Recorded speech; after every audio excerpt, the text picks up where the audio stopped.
ऐसा लगता है कि दिल्ली की सियासत में जबरदस्त भूचाल आने को है।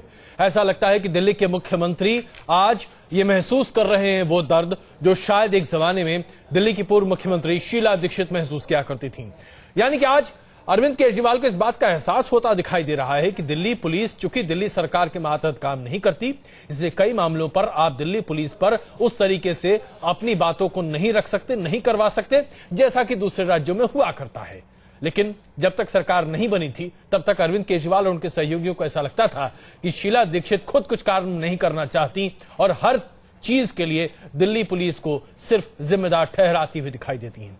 मामला चाहे जो कुछ भी हो, लेकिन एक बात तो तय है, आज अरविंद केजरीवाल और उनकी सरकार और दिल्ली पुलिस आमने सामने है और ऐसे में किसका पलड़ा ज्यादा भारी होगा कुछ वक्त में तय हो जाएगा। आइए सबसे पहले देखते हैं रिपोर्ट।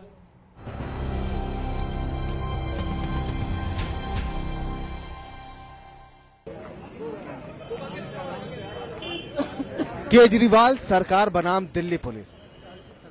आपके दो मंत्रियों और दिल्ली पुलिस के बीच हुआ विवाद इतना बढ़ गया कि केजरीवाल ने दिल्ली के उपराज्यपाल से मिलकर दिल्ली पुलिस के 3 SHO और 1 ACP को निलंबित करने की मांग कर दी।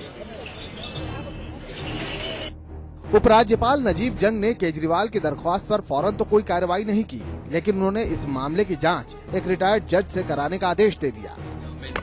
वहीं दूसरी तरफ दिल्ली पुलिस के कमिश्नर BS बख्शी भी उपराज्यपाल से मिले और पुलिस कमिश्नर ने उपराज्यपाल को पूरे मामले पर एक रिपोर्ट सौंपी।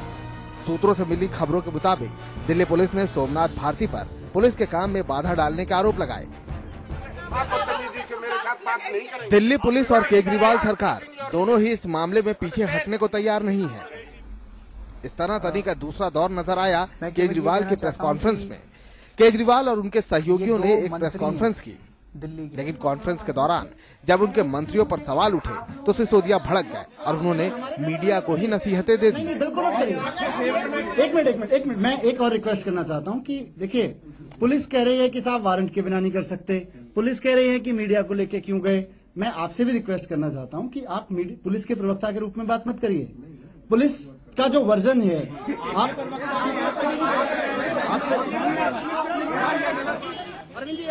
उपराज्यपाल से जांच का आदेश मिलने के बाद भी केजरीवाल और उनकी कैबिनेट रुकी नहीं।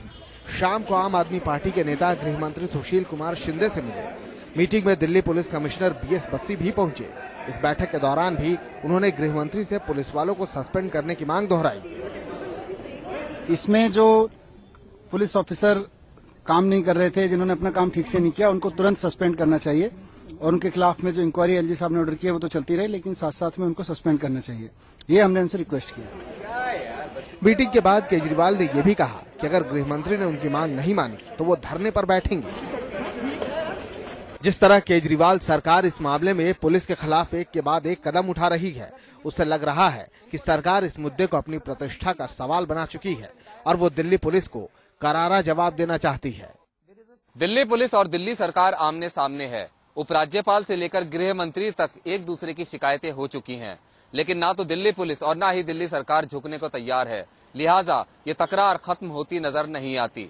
वीडियो जर्नलिस्ट अबू तलहा के साथ रुमानुल्लाह खान, न्यूज नेशन, दिल्ली। तो सवाल ये है कि जैसा कि पहले अरविंद केजरीवाल हर बात पर धरना देने की बात करते थे, दिल्ली की मुख्यमंत्री से यहां तक कहते थे अगर आप कानून व्यवस्था नहीं चला सकती तो आपको पद छोड़ देना चाहिए। आज वही स्थिति उनके सामने खड़ी है।